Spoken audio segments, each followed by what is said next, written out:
அவன் சொல்றான் அடிக்கடி வித்துவான்னு. அப்படி என்னத்த வித்தானோ தத்துவான். நம்ம சத்தார் பாய் பொரோட்டா கடையில கொடுத்தான் இவ்வளவு மாவு வச்சுக்கிட்டு இப்படி அடிக்கிறா இப்படி அடிக்கிறா இப்படி அடிக்கிறா. அதனால அவன் வித்தோட ஆயிர முடியுமா? அவன் அப்படித்தாங்க கத்துவான். சரியான மாவு பைய. மாவு பைய இல்லங்க, மாங்காய் மடையன். நம்ம 2 பேரையும் அண்ணன் தங்கச்சிக்கு நினைச்சு ஏமாத்திட்டு இருக்கிறான். ஒரு நாளைக்கு நாதஸ்வரத்தை எடுத்து நடு மண்டையில நச்சுன்னு அடிச்சு விட்டு நான் ஜெயிலுக்கு போயிடுறேன். ஐயோ, அப்படி எல்லாம் செஞ்சிடாதீங்க. உங்க முகத்துல ஆசிட்ட ஊத்திடுவான். சரியான வெறிபிடிச்ச பையன். ஆமா, செஞ்சாலும் செய்வான். ஐயோ ஐயோ ஐயோ அண்ணே அண்ணே அண்ணே. அடி அடே அடடி. ஏண்டி ஆசிட் ஊத்துற மூஞ்சி அடியுது? ஏற்கனவே 7-8 தடவை ஊத்துன மாதிரி இருக்கு.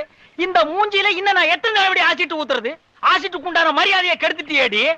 ஏண்டி தகர டப்பாவுல பெயிண்ட் அடிச்சு அதை இவரு தட்டினா நீங்க அப்படியே தில்லான ஆடிடுவீங்களா? ஏண்டா டேய்,